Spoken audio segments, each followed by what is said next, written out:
Dans cette deuxième partie, nous allons commencer à rentrer dans les détails et regarder qu'est-ce qu'on va trouver au niveau de l'équipement module robot qui est hiérarchiquement au même niveau que l'équipement module motion tel que nous l'avons vu dans la première présentation.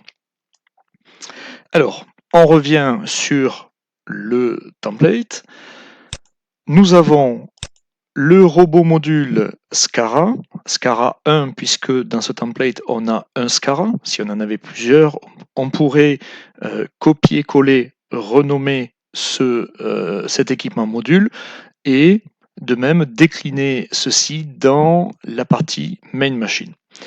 Dans cet équipement module, donc on a une vue en graph 7, une vue très classique. Dans l'initialisation du robot, on a cette fonction-là qui est très importante. Si on va voir le code, pour les robots SCARA, et c'est la même chose pour les robots Delta, on peut référencer le robot uniquement on peut configurer le robot uniquement par sa référence commerciale. C'est quelque chose de très puissant. Pas besoin de rentrée de cinématique, de longueur de bras. Tout se fait par la référence commerciale.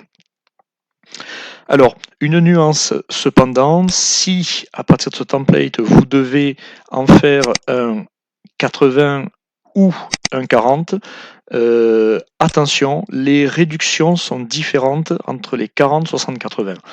Donc, il faudra veiller les réductions et les limitations de courant également. Il faudra veiller à modifier ces DRV. Je vous le montrerai dans une autre présentation, juste pour faire l'analogie avec les axes motion.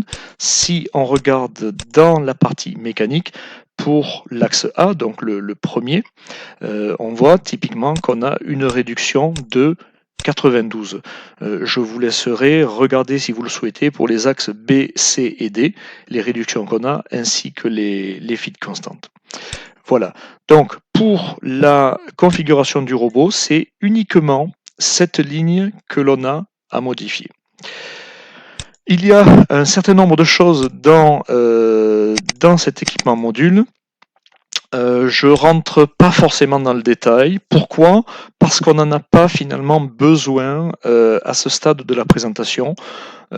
C'est comme beaucoup de choses dans le template, c'est là, ça doit y être pour que ça fonctionne, mais dans une première approche, on n'a pas besoin de rentrer dans un niveau de détail très profond pour le comprendre et surtout pour l'utiliser. En revanche, quelque chose de très important, c'est ce qu'on appelle le RoboMotion. Et j'utiliserai beaucoup ce terme-là dans les différentes représentations. Le RoboMotion, c'est un petit peu l'équivalent de l'Axis Module dans les équipements modules de Motion. Ici, on a un function block pour 4 axes, mais encore une fois, il a la même signification, le même fonctionnel qu'un axe dans un équipement module Motion. Ce RoboMotion donc est un function block. On le trouve ici. Donc vous voyez, j'étais jusqu'à présent au niveau de l'équipement module. Considérez que maintenant je descends un coup plus bas, donc au troisième niveau, comme si j'étais sur un axe. Je suis dans l'axe robot. Non, c'est maladroit de dire ça.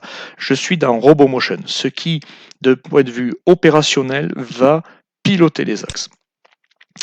On a un certain nombre de choses dans ce RoboMotion. Je le détaillerai dans un chapitre suivant. Là, on est juste dans une phase d'introduction. Donc, je résume cette courte présentation. En dessous du main machine, qui est le premier niveau, on trouve l'équipement module qui concerne le robot SCARA. En dessous de ce robot SCARA, on trouve le troisième niveau qui est le RoboMotion.